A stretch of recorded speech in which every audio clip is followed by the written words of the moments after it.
sit. And I had the gate open just a little bit. He's very sensitive to opening doors. So if you're doing this with a gate or a door, have him sit a little bit far back. Nope. If he pops up, you say no. Do your little circle. This is the toughest boundary for him because it's the boundary to the street. He gets really excited when he's going on a walk. See how the second time after I reset him, he's waiting. Okay, he walks through with me. If I have to close a gate or something or a door, I'm just going to do a left circle like this. If it's your front door, the same thing. If you're by yourself, or if it's a sliding door, you still have to go to the side, close it, and then always turn into him. See how that works so well? Sit. This is a curb, and I do this with every curb as well. This is the way we start every walk. And so he starts to anticipate that. So we finish that, good. Okay, we're gonna go across the street, he's still on the clock. See, he's on the clock in work mode, no pulling, leash is loose, walking next to me. I'm gonna go over here and release him, and then I'm gonna finish what I was saying a second ago. Sit, and here, see how I'd apply just a little bit of pressure, never repeating the command. Now the leash is loose, go, now he's free, we start the walk. He gets very excited when he comes out here. There's a lot of stuff going on, a lot of people and other dogs around usually, so he gets really excited out here. But if you start the walk this way, it's a whole 2-minute process. It starts at my front door, of course. Inside, where you hook the leash up, is where the training starts. And then I have a yard with a gate. You may not, but still, if you do it that way with whatever boundaries you have, if it's stairway, have him stop a couple of times as you're going up. Make sure he doesn't pull you up the stairways. And then when you come up to the street, you have him sit and wait, and you release him just like I did. It puts him in that zone, that calm zone. It keeps that leash loose. And of course you have this great recall so that if somebody just pops up in front of you, let's just say that's happening, or that happens. I always like to call him when he's looking away from me, so he's looking at the camera person. Come! Somebody pops up, you can just call him out of that, away from that person or that dog. Good. And what I was going to say over there when I was having him do the sit stay at the curb is that you do this every day. The same little routine takes you 2 minutes every day from the inside of your front door out to the street, and he starts to anticipate the way it's going to go. He remembers how it went yesterday. He remembers how it went the day before and last week, and it's all he can ever remember is being calm and looking forward to being released and taking the walk. And you don't have to do treats. As you noticed in the video, I wasn't using treats because the treat is to be free and take the relaxing walk that we're now taking. And of course in the beginning I was using treats. I phased them out within a couple of weeks because he was doing it so well.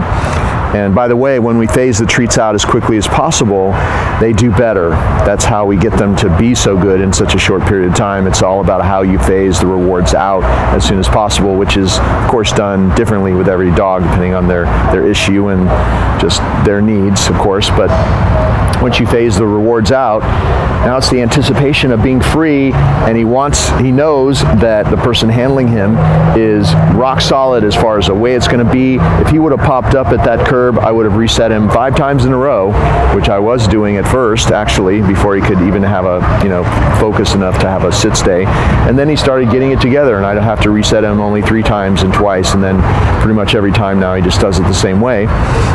He knows that unless he gets it together and focuses and does it my way, then we're not moving forward, and he doesn't get to be free and take the walk. So that's how that works. That anticipation of the way it went all the times before, he'll just do it so quickly, and then the reward is actually to be free. The reward is, we're going to give these real life rewards as soon as possible instead of the treat. Okay. We are here with a little guy that has had some leash aggression with dogs. Good. And this is what I practice a lot with him. Oh, we have a dog right there. So come. Good. Good boy. And see, he's not even really interested in the reward. Hey, can you come back? So I just had somebody bring a dog out, just randomly, surprised him. going this way. Yeah, actually that dog's more interested. See how Scooter just turns away? Good boy. Now he's eating. See that, how he turns away? It's because I've called him away in the last 3 weeks, probably, 200 or 300 times away from numerous dogs and numerous situations, and I've only done this. And so now this is the pattern, and now instead of me having to call him away, he just comes to me instead. But keep in mind, I brought him out on the street the way you're going to see in the other clip. He comes out here, he doesn't pull me through all the gates and the doorways and pull me up or down hills or anything. It's training out to where you're going to start the walk, and then it's the sit and the release, and you get this. He's in the zone and ready to do. Good boy. He's just here on a loose leash. It's the tight leash, of course, that is your enemy, which causes stress. Whether he's pulling or whatever it is you're controlling, you're restraining, that causes stress in the dog. If you don't keep handling him this way that we're showing you and doing the training things, that aggression, that overstimulation, that overexcitement, barking at other dogs, whatever is happening to you, will come back over time. So you have to keep handling him the way that we show you, doing all the training, and later on you won't have to do that much because this will just be all he can ever remember. Every day you get this result. Over the days and the weeks that pass by when you get him back is a day that old behavior becomes forgotten. And see how he's almost repelled by that dog. Good, and he just gets a big reward for that. He sees the dog and he automatically turns away, comes to me, and let's say that you didn't have a reward. It's just good, love him up. See, I do that a lot of times with a reward. When I don't have a reward, it's come. Good boy, so good. It's still just something very positive. Good boy, turns away, good. If you practice when you do have treats and you have a high value reward like I'm using, this is the Natural Balance, then when you don't have a reward, it still happens automatically even at this point. And you keep doing it, it just gets better and better, easier and easier, and later on you don't have to use treats or anything. Really just in a few weeks of doing this at your house, you pretty much forego the treats because he just doesn't do it anymore. And then you're always using a food reward, a high value food reward for your big problem, whatever that is, if you have any with him, which you may not. Good, see, he turns away. I'm not even calling him to come. But before I end this little clip, this is what I was doing. I would even shadow somebody that was walking a dog. Come! And call him back to me. Good. And that's how I got to the point where I don't even have to call him to come anymore. He just does it. Okay. We're walking him up. Sit. To the new person. We have him sit. He's done this a lot. We do it every day with somebody different. You step away from him, he's in a sit stay, you give the new person a little reward or a treat. It's a treat. And just a way to change his perception of what it means to meet somebody. I'm going to pat his chest and say, go say hi. And you're going to be down there and he gets petted. Although with his issue, come. I don't even know if he ate that. Oh, he did. He's a slow chewer. He does everything very gently and slowly. Good, I have a treat on this end. He doesn't gobble things up, that's for sure. He's a very gentle, sensitive little guy. See how I'm even doing a little circle before I have him sit in front of the person? He's done a lot today. He also will shut down. Keep rolling. We have somebody walking into the yard. So you might have to come this way so you can show that. Oh, he should come in. Tell him to come in. So we're just going to keep shooting this. So this is another person. Come on in. Oh, why don't you stand there? Come stand there. Okay, so one of the rules about this is you approach the people. I stepped away. I did a left turn, stepped into him. You notice I'm always doing these left turns. If you're going to take him away from somewhere, do that. Okay, okay. And coax him to catch up. Sometimes he'll sort of put on the brakes. You coach him to catch up and he'll follow you. Sit. So in these greeting routines, you always have the person where they're going to be and you approach them. Don't ever have a new person approach you because that always puts a dog on alert and makes them nervous when somebody's approaching. So you approach them. Treat. treat. We got 2 guys now that he's going to go over and say hi to. Don't pet him, just let him take the treat from you. So with him, I know he had some issues with new people, so don't have them pet him. Just have him accept a little treat. It could be a piece of chicken breast, cheese, whatever. This is just this dog treat, Natural Balance, which is great, but he has it every day.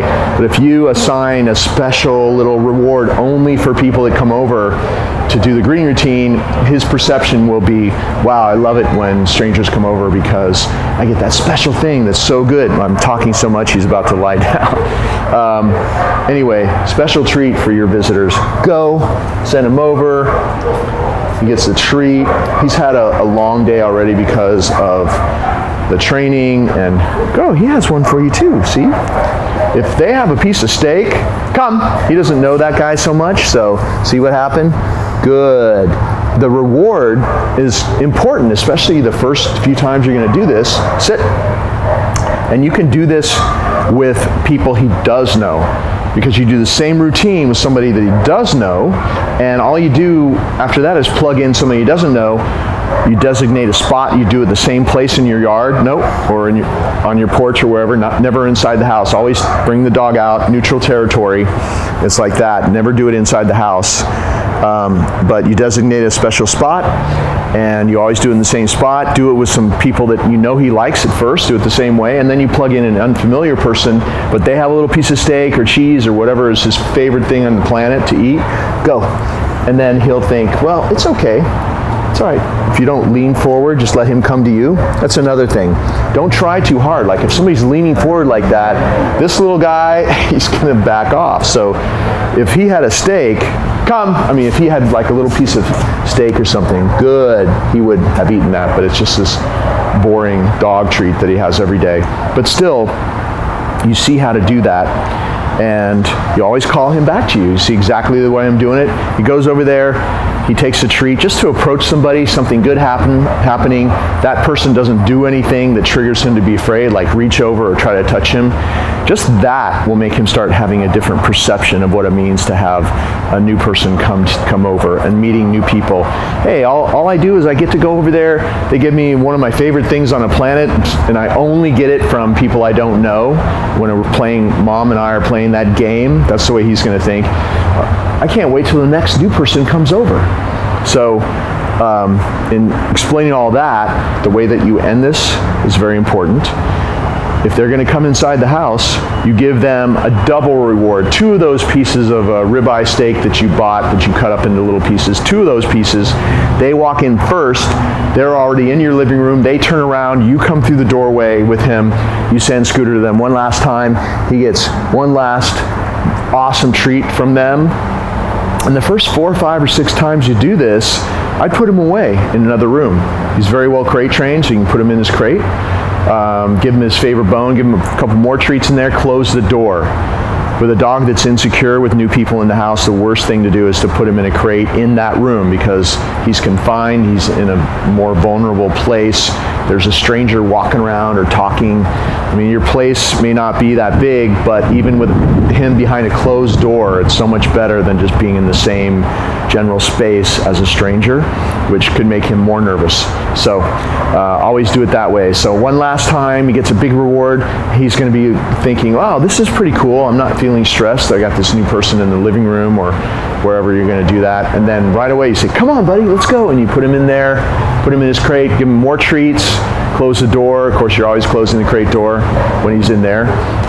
And then come out of that room, close the door behind you. And you just build on that. Every time somebody comes over, let them stay out for another minute or 2. Let them just approach the person. You don't even have to do it this way. Let's say this is my living room. You're just hanging out. After a few more times, you're hanging out with that person. You're talking a little bit, and you're just giving the person treats, and Scooter keeps coming over and taking a treat. Pretty soon, you're hanging out for 5 minutes, and he seems pretty relaxed, and you just go from there. At that point, his issue is not severe. I think at that point, as long as that person doesn't do anything like touch him too much or just surprise him or just jump up out of the blue and scare him, there's always a treat involved. Just say, hey, can you give him a couple of treats while you're here? If you're going to pass by him or something, just give him a treat as you pass by. I think with this dog, not with all dogs, but I think his issue is not that severe. I think that'll be good enough. And of course, if you run into problems at that point, you can always contact me and we'll help you get through that little point in the process if you do have an issue with that. Okay, let's go, buddy. Come on, buddy. Come on, let's go. Okay. Sit. We're going to do our little mat exercise here. You walk him up to the mat, you have him sit, pat his little chest and say go, or go to your mat and then down. If he doesn't go down, just help him like that. He's a little bit slow sometimes, but he has the good down stay, which is really important. You see how he's a little bit too close? I would like to have him just directly in the middle of the mat, centered perfectly. So one way to do it is take a little reward here like this and just lure him. And then, good. See, I didn't even touch him. I just took the little food reward and I lured him to back up. You saw exactly how I did it. Then he was in the right place and I marked it right there. Now make sure that when you reward him, that he doesn't touch your hand, that he's not trying to take it out of your hand. This is a really important part of this exercise because what you want is 100% focus through the whole time he's on the mat.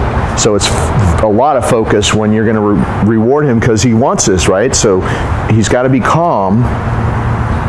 No. See if he tries to touch your hand. No. No. Nope. Good. He waited. See, he went towards my hand, then he backed up.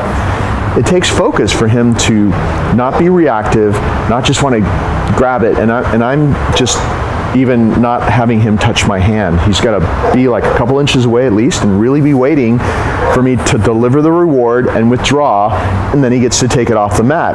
And that adds a whole new aspect to having a downstay, and you can do this when he does a downstay without the mat as well, which he can do a downstay without the mat now, and it's because of the way I've been practicing the mat. From day one we did this. I taught him this mat exercise from day one, and then if you use this exercise as a way to teach him a stay, now he's got this pretty good sit stay, which was really hard for him to have any kind of sit stay, and he's got a good downstay as well because of using the mat in this way. He can do it anywhere now just without the mat. But you want to keep doing this even if you just do it 3 minutes a day. It's a very focused several minutes for him. No. No. No. Good. He'll do the paw thing because he always gets attention with the whole paw thing, and he can be cute, and he knows that people go, oh, how cute. So don't be snow jobbed by his little cuteness. He's one of the cutest dogs I've ever seen in my life, and I know it's really hard, but if he's pawing at you, make sure that if you're doing training, if you're doing this, you ignore all those cute things, because this is work and it's just a few minutes at a time. I've been doing it for 5 minutes a day. No. No. Good. And he's a little bit more distracted today because we have a camera person here that he doesn't know that is pointing the camera at us, and that always makes it harder for the dog to do this exercise or to focus. And he's a pretty unfocused little guy, but we've come a long way in 3 weeks, and he'll get better if you keep doing this. Nope. No. Good. See, that's the way you want to do it. Now, if you want to do a more advanced version of this, you can start doing things that really trigger a lot of dogs to get up. For example, if you pull on the leash, so if you're going to do something that you know is difficult for him to handle, it's okay to remind him before you do that, remind him what to keep doing. Down. See that? He's not moving. He knows that. He doesn't get off this mat. Good, until he's released in a very specific way. You can also, if you're in a fenced yard or in your house, you can also drop the leash and start walking farther away. Walking behind a dog is way harder for them to handle than being in front for obvious reasons. Always come back in front and Good, reward him that way. See, now that we're in the groove, I call it like being in the zone. He's waiting for the reward. He's got a good stay. Can walk all the way over here. I can open a gate like that, and he popped up.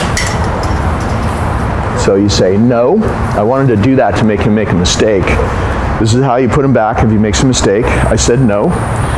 Walking back here, all left turns, put him back. You already said down once. That first down should hold for that whole time. So you say no, you put him back. Obviously, he knows how this goes. We did a lot of mistakes at first to get him to this point. So we'll do it again. So don't show me, because we know what I'm going to do. Show him. So I'm going to remind him down. Nope. So in this yard, this is a sticking point with him, and I'm doing this because, okay, come on, bud. Come on, this way. Come on, okay. Because I want to show you how to go through dealing with a mistake and coming out with a success. Obviously, this is one of the yards he spends the most time in, where he's running loose. People come and go through that gate. He sees that gate open, or he sees somebody there, and he's like, oh, somebody's here. Or the gate's open, maybe I'll go out with them. So that's an automatic trigger for him to run over there. So to get over this is going to be a big challenge. Down. Okay, we show the gate. Show him. Now I'm going to go give him a reward. Good. That took a lot of repetitions. Good. Big giant chunk. That was a big success. Now I'm going to do it again. So this is the way you're going to have to do it. Down. Down. Show him. Good. Opening the gate 2 times in a row. We got it. Oh, I don't know if you even saw that, but he almost got up, but he stopped himself. Good. And in this case, I didn't worry about him waiting till he still didn't touch my hand, but I didn't worry about him really waiting until I gave him that treat, because this was a tough thing to get over. And as you see, we had to practice multiple times. I had to put him back like 3 or 4 times before he finally got it. It's like a reminder of what to keep doing up to the very end. We'll do it one more time. Down. Down. Open the gate. Close it. Good. So that's the way that you get over something that's difficult for him to handle. Doing this mat exercise is very important to how he does out on the street, because he has to be super calm and focused when he's doing this, especially if you're always kind of pushing the envelope, making something a little bit harder for him every day, finding things that trigger him to keep popping up.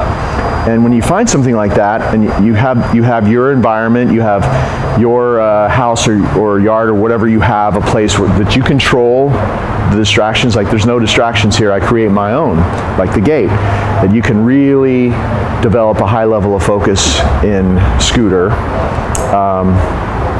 And then he's got this high level of focus out there. He's not rattled, so to speak. He's not triggered to do what he used to do, which is just see a dog or whatever it was out there and just go nuts, just like a hair trigger.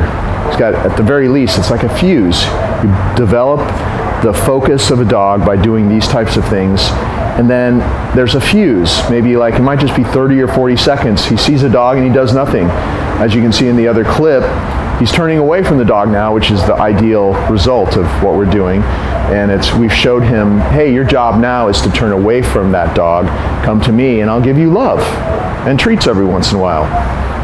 So it's, you teach him to do the appropriate response to a situation whereas before he had a very inappropriate response.